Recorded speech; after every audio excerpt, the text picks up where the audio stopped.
September 1944. A German officer stood frozen on a Texas dairy floor, watching gallons of fresh milk pool around her boots. She had just made a terrible mistake. Back in Germany, people were mixing water with powder just to feed their children. Here, her American enemy had trusted her with thousands of gallons of pure abundance. She waited for punishment, for the yelling, for the cruelty she'd been promised would come. Instead, the American foreman walked over, looked at the spill, and said four words that would haunt her for the rest of her life. "We spill milk, not blood." This is the story of how 8 German prisoners of war discovered America's true secret weapon. And it wasn't what anyone expected. The sun rose sharp and white over central Texas that September morning, pouring across a landscape so flat it seemed the earth itself had surrendered to the sky. A military truck rattled down a dirt road, its metal sides clanging with every rut and stone. The sound carried across empty fields where cattle grazed beneath windmills that turned lazily in the hot air. Inside the truck sat 8 women in faded gray uniforms, their faces blank with exhaustion and fear. None of them spoke. Their eyes were fixed on the parched landscape outside, so different from anything they had known. For 3 months they had been moving. France to England, England to New York, New York through the vast American heartland by train. And now this final leg deep into Texas toward a destination no one had bothered to explain. The oldest among them was Margaret Schmidt. Her friends in another life had called her Magda. She was 35 years old. Before the war, she had managed supply chains for a textile factory in Hamburg. Clean offices, neat columns of numbers, the satisfaction of systems working exactly as they should. Then came 1940 and the Wehrmacht had found her, not to fight, but to organize, to manage, to turn chaos into order across an entire continent. By 1944, she was coordinating supplies for a full regiment stationed in Brittany. Fuel, ammunition, food, medical supplies. Thousands of tons moving through her logistics networks every week. She had never fired a weapon, but her efficiency had kept German soldiers fed, armed, and moving. Some might say that made her more dangerous than any infantry soldier. After D-Day, when Allied forces swept through France like a summer storm, Magda had refused evacuation orders. There were documents to destroy, codes to burn, the kind of sensitive material that could compromise operations across the entire Western Front. She had stayed at her post, methodical to the end, until American soldiers found her in an abandoned headquarters building, calmly feeding papers into a failing furnace. The officer who took her surrender had seemed almost disappointed that she wasn't armed. He had given her water instead of handcuffs, processed her as a prisoner of war with the kind of bureaucratic efficiency she recognized and respected. That had been 3 months ago. Now she sat in the back of a truck with 7 other women heading toward what the American sergeant had called a labor reassignment. The words meant nothing to her. In her mind, it meant punishment. Every rumor they had heard about American camps was worse than the last. Forced labor in mines, starvation rations, public humiliation. The Nazi propaganda machine had spent years building an image of American brutality, and even now, even as prisoners who knew better than to trust propaganda, some part of that poison lingered. The silence inside the truck grew heavier as the road narrowed and the sound of machinery filled the air. In the distance, Magda saw tall, silver tanks glinting in the sun. A white farmhouse. Men in wide-brimmed hats walking among cattle. Not a military installation. Not a factory. A farm. The driver stopped without warning and banged on the side panel. Out. The word was simple, final. The women hesitated, but the heat pushed them forward. Dust swirled around their boots as they stepped onto dry ground. No fences, no guns pointed at them. Only open fields and the smell of hay and something else. Something clean and mechanical that didn't belong on a farm. A woman appeared from the barn wiping her hands on a towel. She wasn't a soldier. She wore a light blue dress and practical shoes, her hair pulled back in a simple bun. She looked to be in her mid-40s, with the kind of face that had known both hard work and deep loss. She smiled. Not the cruel smile of someone with power over the powerless, but something warm and deliberate. "Welcome, ladies. You'll help us with the milking." The words didn't make sense. Prisoners were never welcomed. Magda, standing at the front of the group, waited for the trick, for the command to kneel or dig or scrub. but nothing came. The woman simply gestured toward the barn. "It's cooler inside." Magda looked at the others. They were as frozen as she was. Was this kindness real? Could mercy exist in the land of their enemies? Her throat tightened with a confusion more painful than fear. Everything she had been taught about the Americans, that they were brutal, mechanical, without soul, was being rewritten in the heat of that Texas morning. If compassion could appear here among enemies, what else had they been wrong about? The air inside the barn hit them like a physical force. Cold, startlingly clean, alive with a low mechanical hum that vibrated through the floor. It smelled of metal and soap, not animals. The women stopped in the doorway, blinking at the brightness. The walls were whitewashed. The floor was smooth concrete that gleamed under electric lights so bright they seemed to generate their own heat. And from the ceiling hung a web of stainless steel pipes glinting like some kind of industrial nervous system. They had imagined straw and buckets and aching hands. Instead, they found a machine that breathed. Rows of cows stood calmly in metal stalls, each one connected to humming, milking units that pulsed with steady rhythm. The sound was hypnotic. Soft suction, faint hissing, an occasional click of a valve adjusting pressure. Magda stepped forward as if entering a chapel, unable to reconcile what she was seeing with what she had expected. The woman in the blue dress, Mrs. Henderson, they would learn, picked up one of the hoses and demonstrated with practiced ease. She attached it to a cow's udder, and milk began to flow through a clear tube into a shining tank nearby. "This does the work for us. It's cooled right away so it doesn't spoil. You'll help keep the lines clean." Her voice carried pride, but not arrogance, just the calm of someone who understood her world completely. Magda translated for the others in a whisper, but her own voice shook. She could not decide what amazed her more, the technology or the trust. A young Texan man in dusty boots stood beside a control panel filled with gauges and switches. He looked over and smiled briefly before flipping a lever. Instantly, a dozen hoses detached and began rinsing themselves with jets of steaming water. The process was automatic, methodical, efficient. Anna, the youngest of their group at 19, gasped softly. "It cleans itself." The words were barely audible, spoken in disbelief. Magda nodded slowly. She had overseen supply chains in France where efficiency meant shouting and punishment, where every mistake brought consequences designed to ensure it never happened again. Here, machines obeyed quietly, perfectly, without fear. The guard who had escorted them from the camp leaned against a post and spoke in careful German. "This milk goes to schools, hospitals, the army. Texas feeds half the South." His tone wasn't boasting, just stating fact. But the words stung like accusation. Back home, families waited hours for bread. Mothers stretched powdered milk with water to make it last longer. Children cried from hunger. Here the enemy's barns overflowed with abundance, so casual it seemed almost sacred. Mrs. Henderson handed Magda a clean rag and a metal brush. "You'll start with the outer valves. Wipe them after every cycle."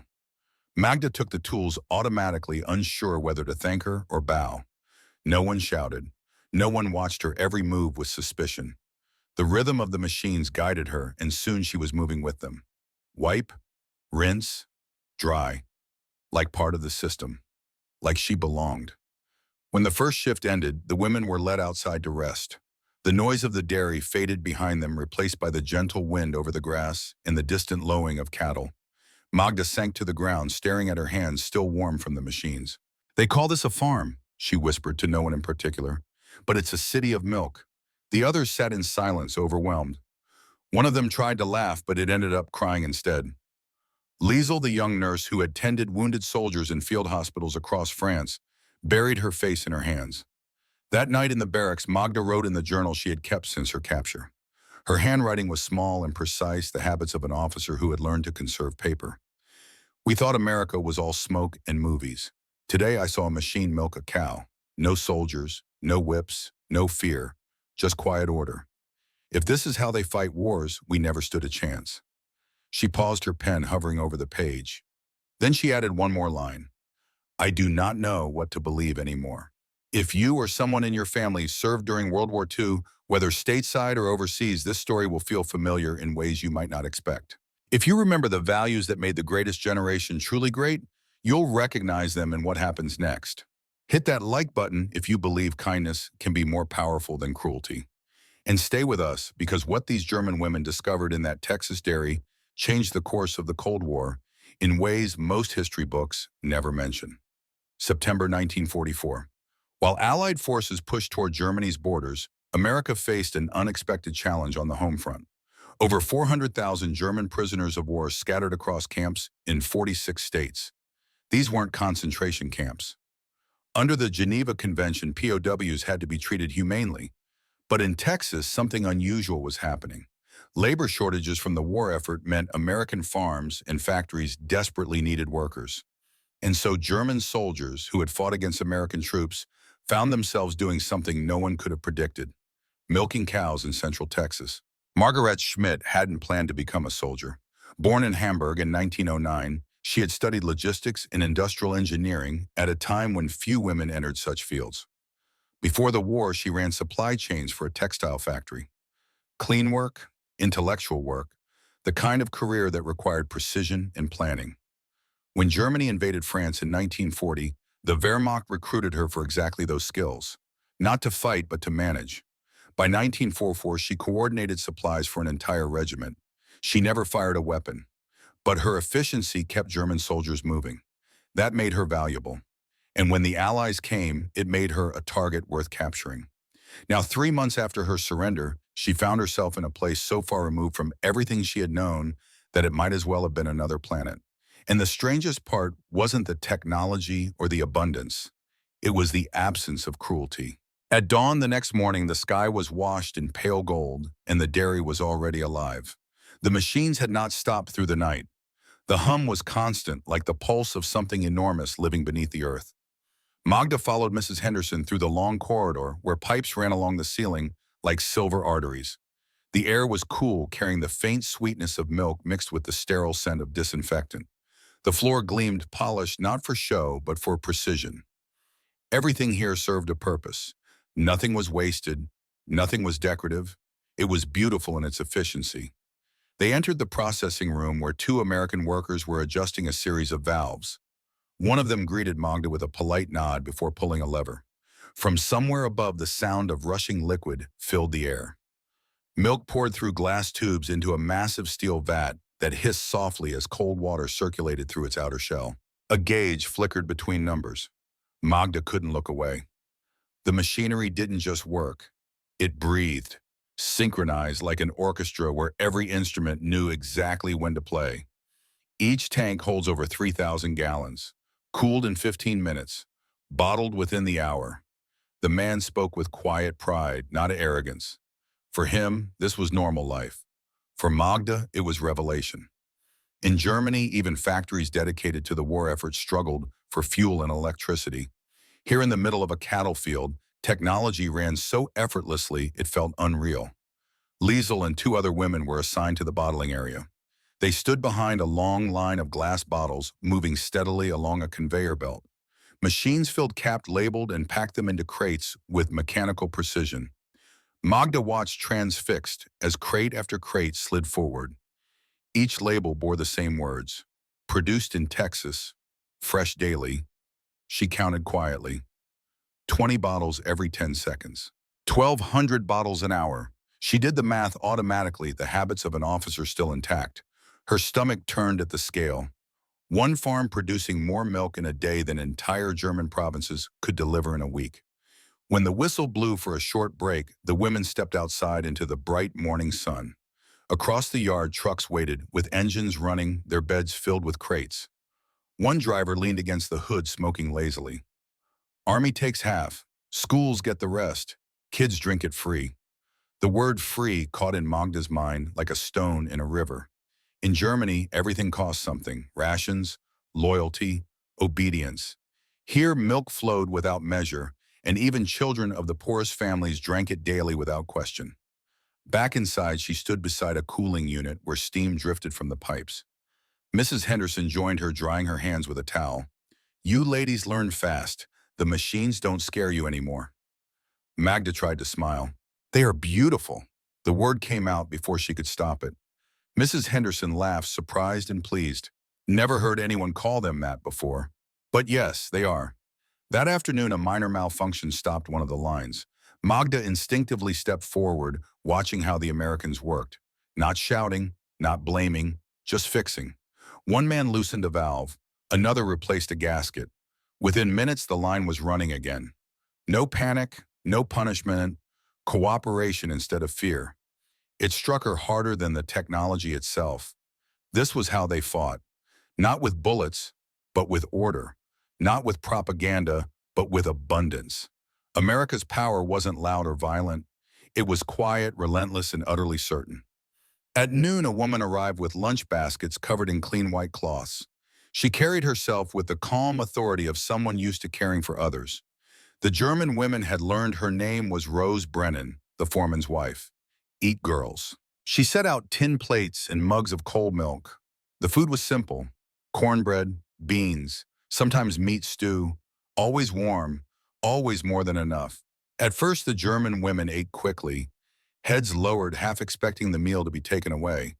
But Rose sat down beside them and began to talk as if they were neighbors, not enemies. "My husband's over in France right now, fighting near where you probably were." She said it without bitterness, just fact. Magda translated for the others, her throat tight. None of them knew what to say. How do you respond when your enemy's wife feeds you and tells you her husband is in danger because of your country without a trace of hatred in her voice? One of her sons works this farm. Another joined the Navy. He's probably somewhere near your country right now. Rose paused, looking at each of them in turn. Funny how that works, isn't it? The afternoon shift began, and Magda found herself working alongside Frida, the engineer who had managed factory systems in Berlin before the war. They moved in quiet coordination, two women who understood machines speaking the universal language of maintenance and care. Then it happened. Magda was cleaning a heavy tank lid, 30 pounds of stainless steel.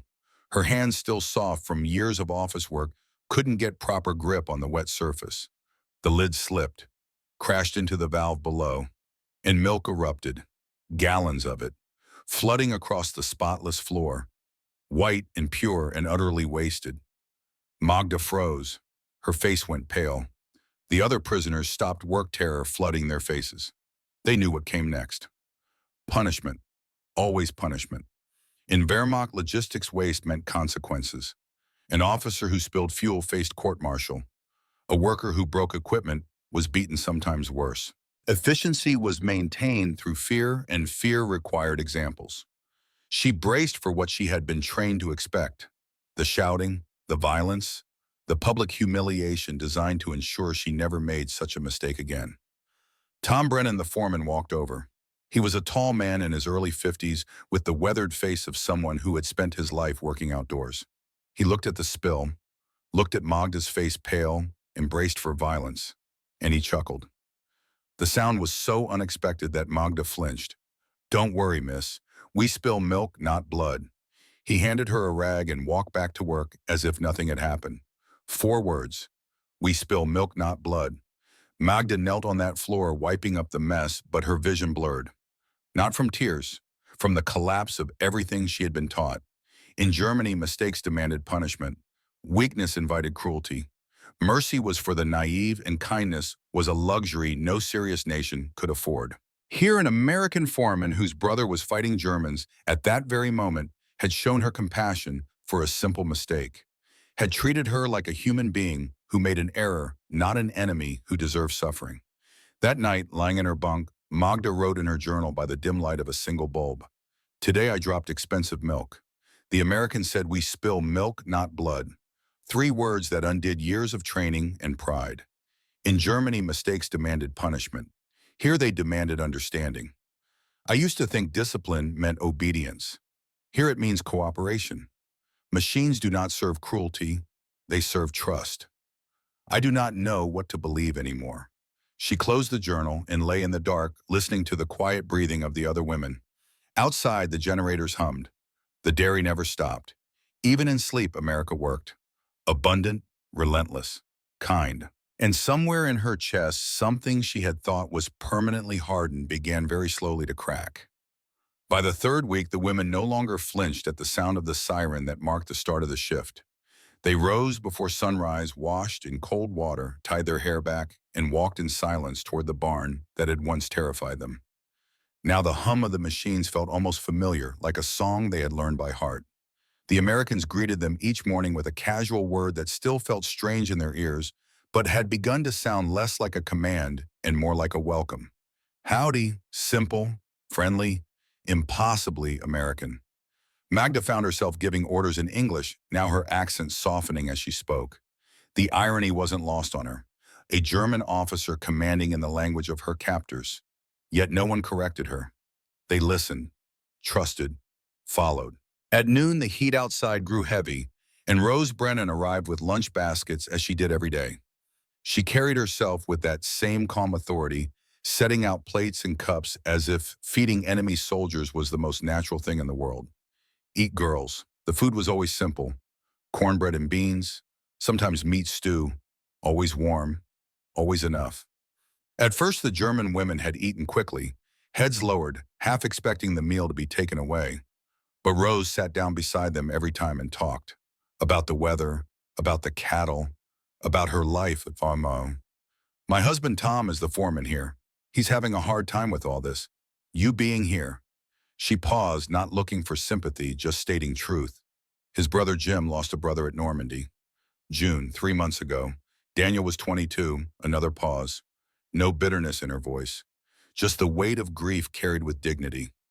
My husband's over in France right now, fighting near where you probably were. Maybe he'll meet some of your people. She smiled, gentle and sad. Funny how that works, isn't it? Magda translated for the others, her throat tight. None of them knew what to say.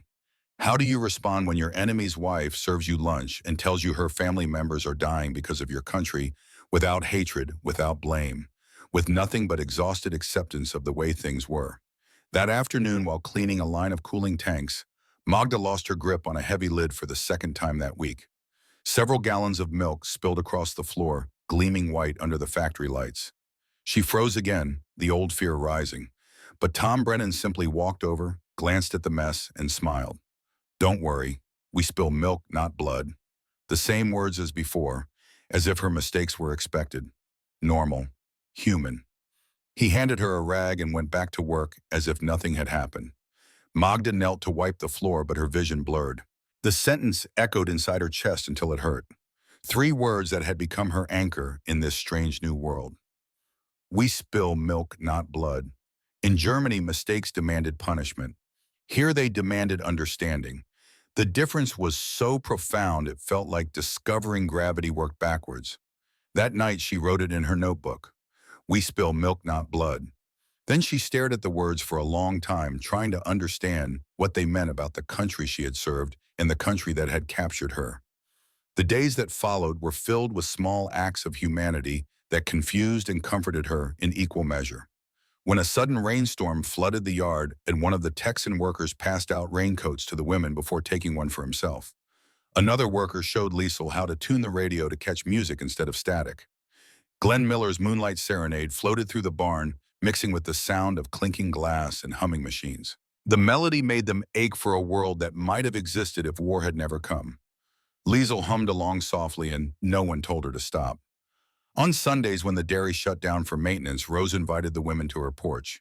She served lemonade and showed them family photographs. Children in school uniforms. Soldiers in crisp hats. A wedding picture taken under a pecan tree. The women stared at the images of peace as if looking into another universe.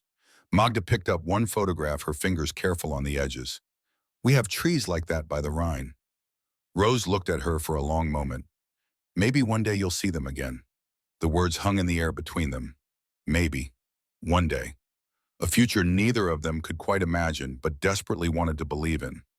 One evening as the sun dipped low, the Texan workers stayed late to clean the bottling line.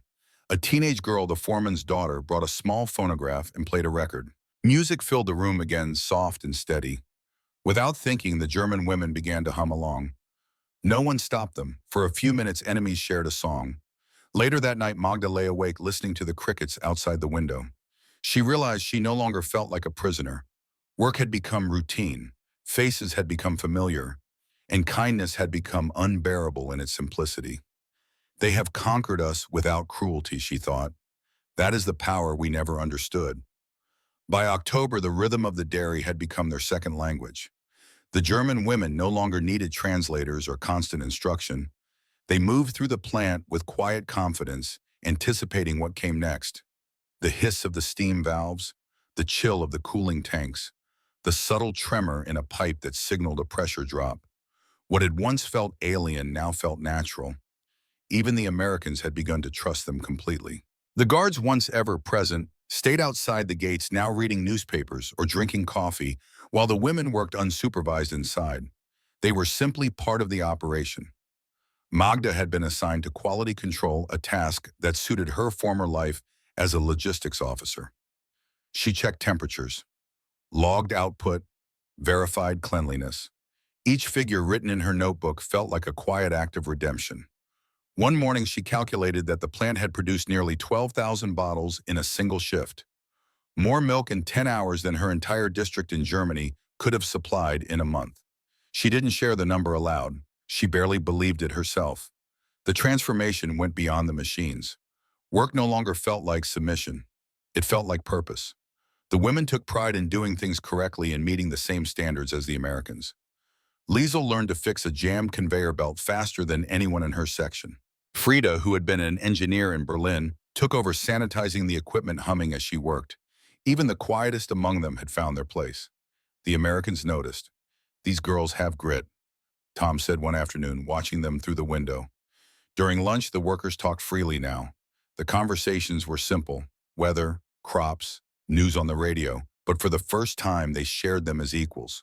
When an American asked Magda if she missed home, she hesitated before answering. "I miss what I thought it was." He nodded, not pressing further, understanding without needing explanation. That evening, as the last batch of milk was sealed and labeled, Magda stood by the bottling line, watching crate after crate slide away. She tried to imagine how this looked from above. Lines of farms feeding into trucks, trucks into trains, trains into cities. A network so vast that no single failure could stop it. This was not chaos. It was organized life. She thought of Germany's factories, still efficient, but suffocating under fear, where workers obeyed orders instead of understanding them. Here, discipline came from pride, not terror. That difference, she realized, was everything. Later that week, Mrs. Henderson approached Magda with a clipboard.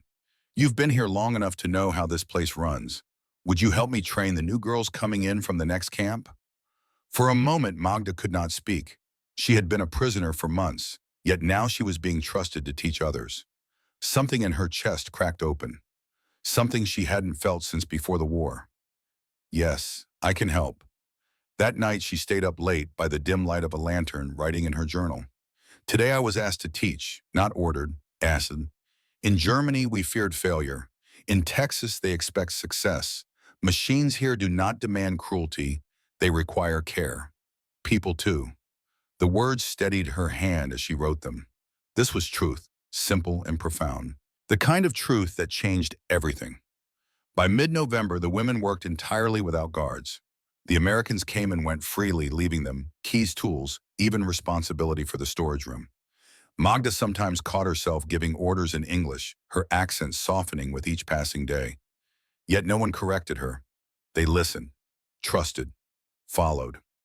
One evening, Rose brought her a letter from a local teacher who wanted to visit the dairy with her students to show them the modern marvel of milk production. Magda helped prepare the tour.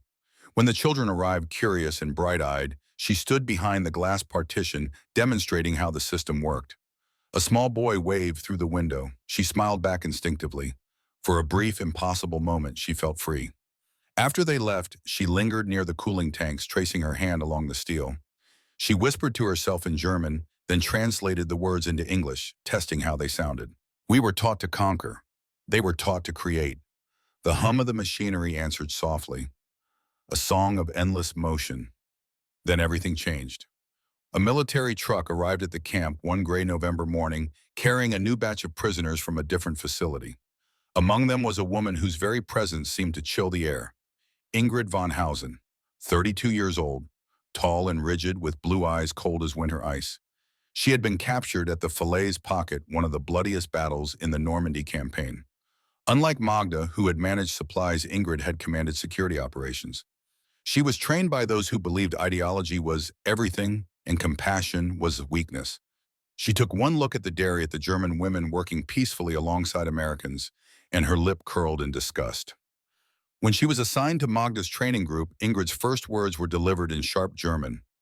So, you've become their servant. Magda kept her voice level. We're prisoners. We work. Ingrid's eyes swept over the clean facility, the advanced machinery, the Americans working without fear. Prisoners maintain dignity. You've surrendered yours. The other women shifted uncomfortably. Some still harbored doubts about what they were doing here. Questions about whether cooperation meant betrayal. Ingrid's arrival gave voice to those doubts. That afternoon, Magda showed the new arrivals how the systems worked, how to clean the valves, how to monitor the pressure gauges, how to work with the machines instead of against them. Ingrid listened with barely concealed contempt. When Magda demonstrated the cleaning process, Ingrid deliberately knocked a piece of equipment to the floor. Oops! The word was ice. Challenge. Magda picked up the equipment without comment and continued the demonstration. But she could feel the tension spreading through the group like poison. Some of the newer prisoners watched Ingrid with something like admiration. Here was someone who hadn't forgotten who they were, who the enemy was. That night in the barracks, Ingrid held court. Her voice carried the certainty of someone who had never questioned the ideology she served. They're softening you, making you forget the fatherland. This kindness is a weapon. They want us docile, compliant, grateful for the scraps they throw us. She paused, letting her words sink in. Better to starve with dignity than feast with shame. Some of the prisoners nodded.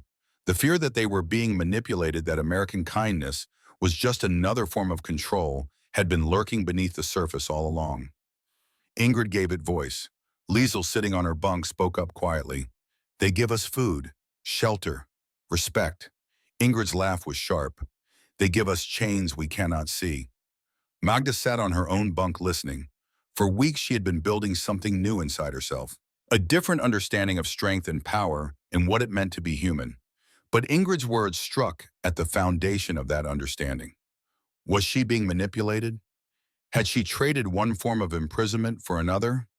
That night she couldn't sleep. She lay in the dark listening to the breathing of the other women and wondered which of them was right. The officer who clung to the old certainties or the prisoners who were beginning to believe in something new. The next morning brought no answers, only work. Magda moved through her duties with mechanical precision, her mind elsewhere.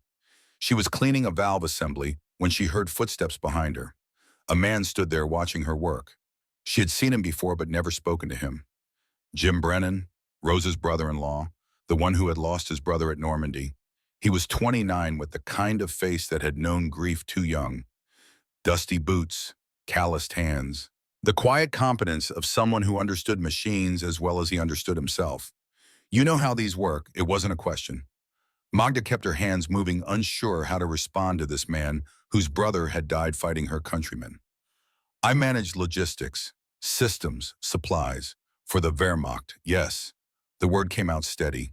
She wouldn't apologize for what she had been, even if she was no longer sure what she believed. Jim was quiet for a long moment. When he spoke again, his voice was softer. My brother Daniel died on Omaha Beach, 22 years old. Never got to see any of this. Peace, even small peace.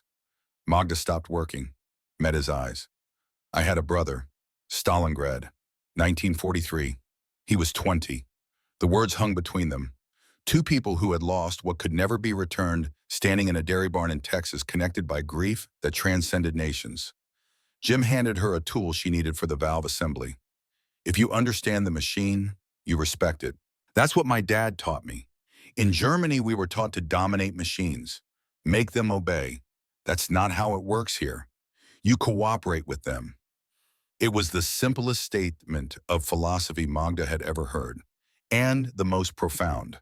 Cooperation instead of domination. Partnership instead of control.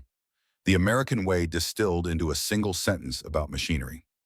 Before she could respond, Bobby, the young worker, called for Jim. The moment broke, but something had shifted between them.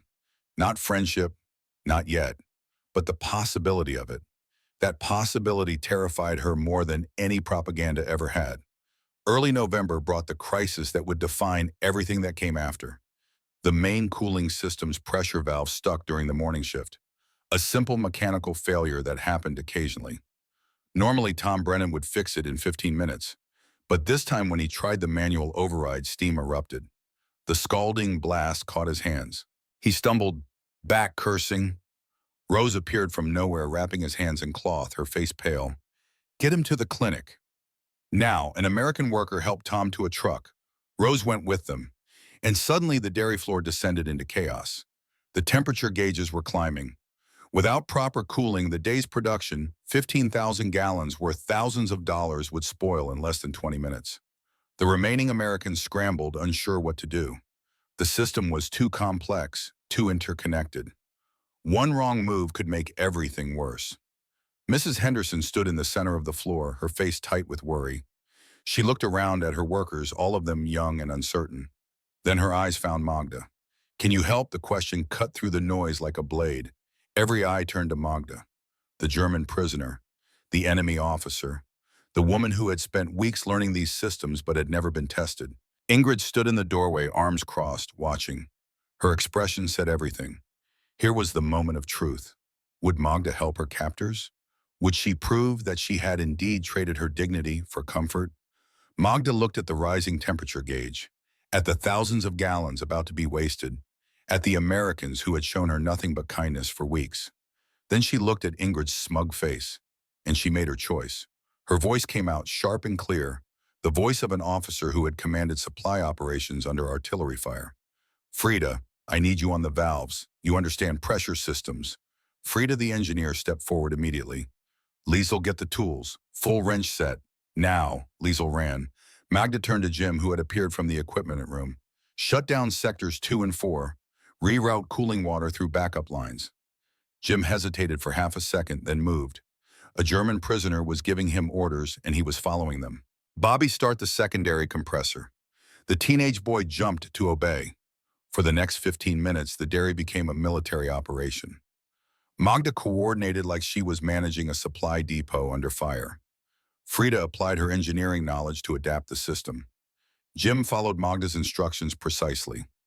Liesel assisted with perfect timing. The Americans watched in stunned silence as the German women and their former enemies worked together with flawless precision. "The valve's stuck," Frida called out. "We need manual release while the system's still pressurized." "It's dangerous." "I'll do it," Jim said, moving forward. "No," Magda's voice stopped him. "I know the exact angle from my training. If I'm wrong, only I get hurt." Jim started to argue, then stopped. He looked at her face, saw the certainty there, and made a choice of his own. He trusted her. Magda positioned herself at the valve. Steam hissed around her. One wrong move and she would be scalded like Tom. But her hands were steady. She had done this 100 times in German facilities. The principles were the same. She released the valve with a sharp twist. Steam erupted, but she held her position. The system shuddered, groaned, then stabilized. The temperature gauge began to drop. It was over. Mrs. Henderson stood with her hand over her mouth, eyes wet. Tom's wife had just watched a German prisoner save their entire operation. "You saved us, our whole business, everything." Magda straightened, exhausted. "It's what needed to be done." The other American workers began to applaud, actually applauding. Bobby whooped like he was at a baseball game. That was better than any movie. Jim looked at her with something new in his eyes. Not just respect, something deeper. That was something else. But across the room, Ingrid's face had gone hard as stone. She had witnessed the ultimate betrayal, a German officer using her skills to save the enemy. That night, Ingrid cornered Magda in the equipment room. The confrontation was inevitable. "You've crossed a line. You're no longer one of us." Magda was too tired to be diplomatic. "Maybe I never was. Maybe we were fighting for the wrong reasons." The words were out before she could stop them. Truth she hadn't fully acknowledged until this moment. Honor, loyalty. These mean nothing to you. Honor died in the camps we built. Loyalty died with every lie we believed. Magda pulled out her journal, opened to a page she had written days before, and read aloud. "Discipline here means cooperation. Machines serve trust." Ingrid's voice dripped contempt. "You sound like propaganda." "No. Propaganda told us America was weak. That compassion was weakness." Magda pointed toward the dairy floor. "This is strength. Creation, not destruction." For a long moment, Ingrid said nothing. Then something in her face cracked. Tears streamed down her cheeks. Then what did we lose everything for? The question broke Magda's heart. Because she knew the answer. Had known it for weeks, but hadn't wanted to say it aloud. Nothing. That's the tragedy. We lost everything for nothing. She stepped forward and did something she never thought she would do. She embraced Ingrid, the woman who represented everything she was trying to leave behind. The woman who was trapped in the same cage Magda had only just escaped. Go home when the war ends, rebuild, but rebuild something better. Ingrid didn't respond, but for the first time since her arrival, the rigid certainty in her posture softened. Just a little, just enough to show she was still human underneath the ideology. The next morning, Mrs. Henderson made an announcement that changed everything. Effective immediately, Margaret Schmidt is appointed lead coordinator for all POW work details at Henderson Dairy. This is a paid position. Wages will be held in trust for after the war. Magda was the first POW in the entire Camp Hearn system to receive such a role. Some prisoners celebrated. Liesel hugged her with tears of joy. Frida beamed with pride. But others watched in silent resentment. To them, Magda had become what Ingrid accused her of being, a collaborator, a traitor to everything they had fought for. That night, Magda wrote in her journal by lamplight, "Today I became something I never imagined. Not quite American, not quite German anymore. Something in between, something new. I don't know if this is betrayal or evolution, but I know I cannot go back to who I was. That person died the day someone told me we spill milk, not blood." Outside, the November wind carried the scent of coming winter. Inside the barracks, the women lay in their bunks, each wrestling with her own questions about loyalty and survival, and what it meant to be human in a world that seemed determined to make them choose. And in the dairy, the machines hummed through the night, indifferent to nations and ideologies, creating abundance, while the world tore itself apart. By December 1944, winter winds swept across the flat Texas plains, carrying the smell of cold earth and smoke from distant ranch fires. The dairy continued its rhythm, unbroken, tireless, the heartbeat of a nation untouched by war. Inside the barn, the air stayed warm, machines gleaming under electric light. For Magda, each shift now felt strangely timeless, as though life had always been this steady. But the illusion cracked when the guards brought newspapers from Europe. The front page carried headlines that silenced them all. Aachen, a city Magda had known as a girl, now reduced to rubble. Later came other reports. Cologne bombed, Dresden burning, the Ardennes erupting in Germany's desperate last offensive. The Reich, she realized, was collapsing faster than anyone had dared to say aloud. At lunch that day, she sat quietly, the paper folded beside her plate. Rose noticed. Bad news. Magda hesitated. Home. Everything gone. Rose reached over and placed her hand softly on Magda's wrist. The gesture was simple, but it carried the weight of someone who understood loss. Then you start again. That's what we do here. When storms come, we start again. The words stayed with her long after lunch ended. Start again. As if it were that simple. As if you could shed your entire past like an old coat and walk forward into something new.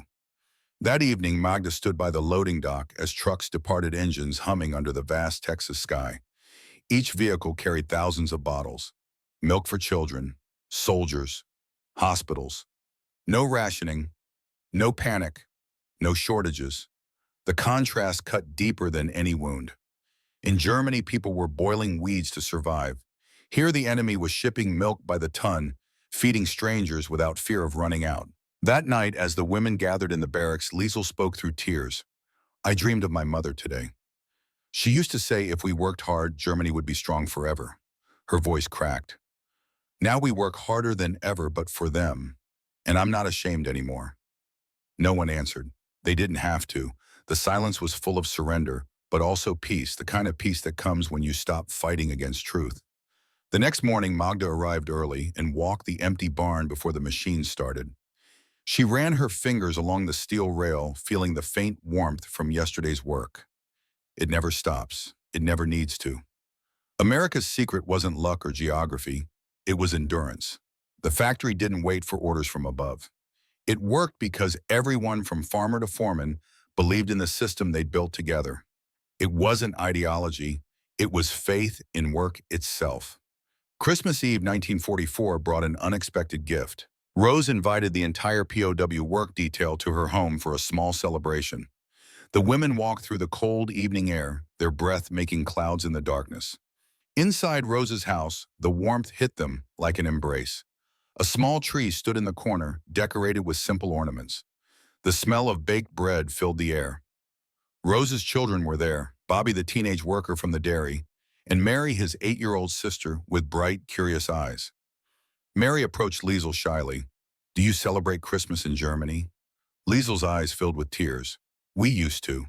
The simple past tense carried everything.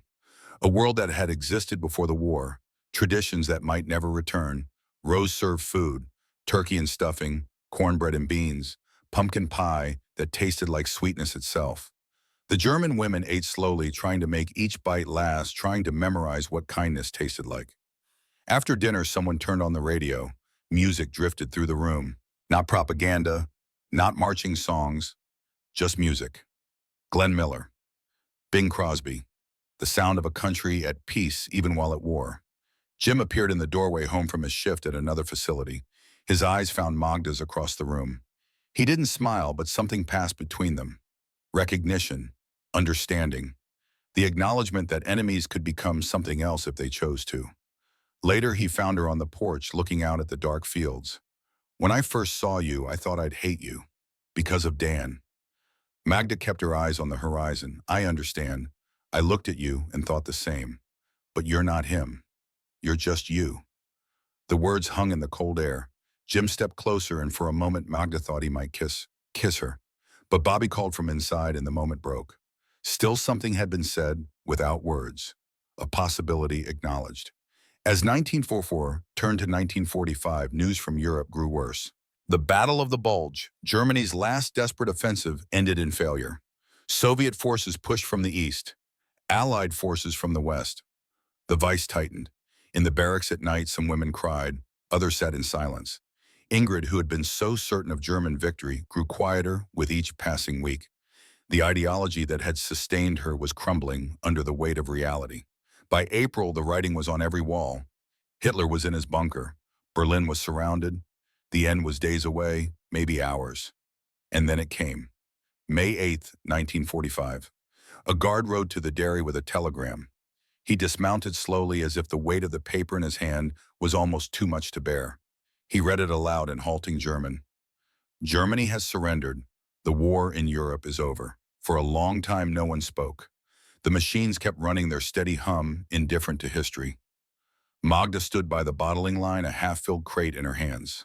Years of her life collapsed into a single breath. The war was over. Germany had lost. Everything she had believed in, fought for, organized and managed, and made efficient, had ended in complete defeat. Around her, women reacted in different ways. Liesel broke down, crying, relief and grief mixed together until they were indistinguishable. Frida stared at her hands covered in the honest dirt of work. Ingrid's face went blank, as if someone had turned off a light inside her. That afternoon, Mrs. Henderson arrived with coffee, her movements slow and careful. "You're free now." The words landed like a question, not a gift. Free to go where home was a crater, a memory of gray skies and broken walls. The Germany they had served no longer existed. Magda walked alone across the Texas plains that evening, needing space to think. The sky stretched endless above her, so different from the close-pressed buildings of Hamburg. She thought about her parents if they were still alive. Her brothers graved in Stalingrad, the country that had sent her to war and then collapsed while she was milking cows in Texas. Rose found her standing by a windmill watching the sunset. "You sure, honey, about what? About staying? Because you know you can. Claire's already filed the paperwork. Sponsorship, work guarantee. You can stay if you want." Magda hadn't realized she'd already made the decision until Rose said it out loud. But standing there in the fading light, she knew the truth. "I've already started again." The words felt right, complete. She wasn't running from Germany. She was walking towards something new. Over the following weeks, Red Cross officers arrived to process repatriation paperwork. Most prisoners were scheduled to return to Europe by summer. The camps were emptying, POWs were going home. But when the list reached Camp Hearn, several names had been crossed out. "Voluntary hold," the clerk explained. "Means they asked to stay." The women gathered to discuss their choices. For some, the decision was obvious. For others, it tore them apart. Ingrid chose to return immediately. She refused to look at Magda when she announced her decision. I will never bow to them. Germany will rise again. It must. But her voice lacked the old certainty. She was going home not because she believed anymore, but because she didn't know how to be anything other than what she had been. Before she left, she found Magda alone in the equipment room. For a long moment, they just looked at each other. Former enemies, current strangers, almost friends. You were right, Ingrid said quietly. We lost everything for nothing. Then she left and Magda never saw her again. Years later, a single letter would arrive from Frankfurt where Ingrid worked in reconstruction. The tone would be softer, almost gentle. You were right, we are starting again. But that was still in the future. Frida chose to stay. Her decision was practical, as everything about Frida was practical. Germany needs engineers, but I can send money from here, and maybe bring my children later. She had received word that her husband had been killed in the final defense of Berlin. 2 children waited for her in an orphanage. Tom Brennan, whose hands had healed from the steam burns, helped her navigate the paperwork to bring them to America. Family is family, he said simply, as if sponsoring the children of a German engineer was the most natural thing in the world. Liesel's choice was the hardest. Her mother's letters begged her to return. Hamburg needed its daughters. Germany needed to rebuild. But Liesel had found something in Texas, not just safety, but purpose. She had learned that cooperation worked better than fear, that systems built on trust lasted longer than systems built on force. One night she came to Magda's bunk, her face wet with tears. If I stay, am I abandoning them? Magda took her hand. Only you can answer that. Liesel was quiet for a long time. Someone needs to bring this back to Germany. Someone needs to teach them what we learned here. Cooperation instead of commands.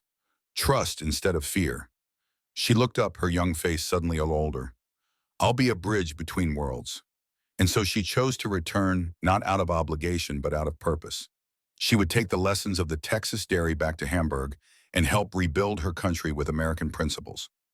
Years later, letters would come describing her work as chief engineer at a modernized dairy facility, teaching German workers the systems she had learned in enemy territory. For Magda, the choice had already been made. Claire Henderson sponsored her officially. The paperwork was filed. She would stay. But there was one more piece that needed to fall into place. Jim found her by the cooling tanks one evening in June. The setting sun poured through the windows, turning everything gold. I've been carrying Dan's death like a weapon, he said without preamble. Against you, against myself, against everything. Magda waited, knowing he needed to say this. But you showed me something. When you saved the dairy, when you chose to help instead of watching us fail. You chose life. He stepped closer. I don't know if this is right, if it's too soon, if people will understand. But I need to ask. Magda stopped him with a kiss. Brief, gentle. The first time their lips had touched. When she pulled back, her eyes were clear. It's right because we choose it. Jim reached into his pocket and pulled out a ring. Simple. Handmade from a piece of polished steel, bent and shaped in the dairy's workshop. Not fancy. It's perfect. It's us. They set the date for September, exactly 2 years after Magda had first arrived at the dairy. The symbolism wasn't lost on anyone. Some townspeople objected. A German marrying an American so soon after the war felt wrong to them. Disrespectful to the dead. But Sergeant Morrison, who had overseen the POW camp, spoke up at a town meeting. She saved American milk, American jobs, American lives when that cooling system failed. That's American enough for me. The community rallied, slowly at first, then with growing enthusiasm. Bobby's family offered their barn for the reception. Mexican ranch hands from a neighboring property volunteered to play music. Rose donated her wedding dress, carefully altered to fit Magda's smaller frame. September 1946, the same field where the military truck had stopped 2 years ago, where Magda had stepped onto Texas soil expecting punishment and found possibility instead. A simple ceremony, Claire Henderson officiating, having gotten herself ordained through a mail-order certificate that seemed slightly questionable but entirely legal. Guests gathered, dairy workers, townspeople, a few former POWs who had also chosen to stay. Frida stood as maid of honor, her 2 children having arrived from Germany just weeks before. The ceremony was about to begin when a military jeep pulled up. A man in uniform stepped out and Magda's breath caught. Captain Daniel Patterson, the American officer who had accepted her surrender at Cherbourg, who had given her water when she expected execution, who had processed her as a POW with unexpected kindness. She hadn't seen him since that day in France. He walked toward her, and Jim tensed protectively. But Patterson was smiling. I heard a German logistics officer who surrendered at Cherbourg was getting married in Texas. Had to see if it was really you. Jim's hand moved to Magda's back. We're kind of in the middle of something. Patterson extended his hand to Jim. I know. That's why I came. He turned to Magda. At Cherbourg, you expected us to shoot you. I saw it in your eyes. You stood there in that abandoned headquarters surrounded by burning documents, waiting to die. Magda nodded, unable to speak. Instead, I gave you water and processed you as Poe. You made the right choice then, and you're making the right choice now. He handed her an envelope. Found this through Red Cross channels. Thought you'd want it today. Inside was a photograph. Her parents standing in front of a partially rebuilt building in Hamburg. Alive. Thin but alive. Her mother's handwriting on the back. We are proud of you.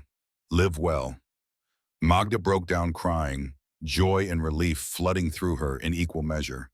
Jim held her while she shook with sobs that released 2 years of fear and uncertainty. Patterson saluted her, a gesture of respect from former captor to former prisoner. Then he shook Jim's hand and took a seat in the back row. The ceremony continued, vows spoken in both English and German, honoring both worlds. I was taught to conquer, Magda said, her voice steady now. You taught me to create. I was taught to hate, Jim replied. You taught me to heal. They kissed under the Texas sky, and the dairy whistle blew, a sound Jim had arranged celebrating not just a marriage but a transformation. The reception lasted into the night, music and dancing, food and laughter, former enemies celebrating the union of two people who had chosen love over legacy, future over past. Many of you watching probably remember stories from your parents or grandparents about this time, about German or Italian POWs working on American farms. Maybe your family employed them, maybe you saw them in town. If you have stories about how former enemies became neighbors or even friends, share them in the comments. These histories matter. They remind us that even in our darkest conflicts, humanity can prevail. Click like if you believe that America's true strength has always been its values, not just its weapons.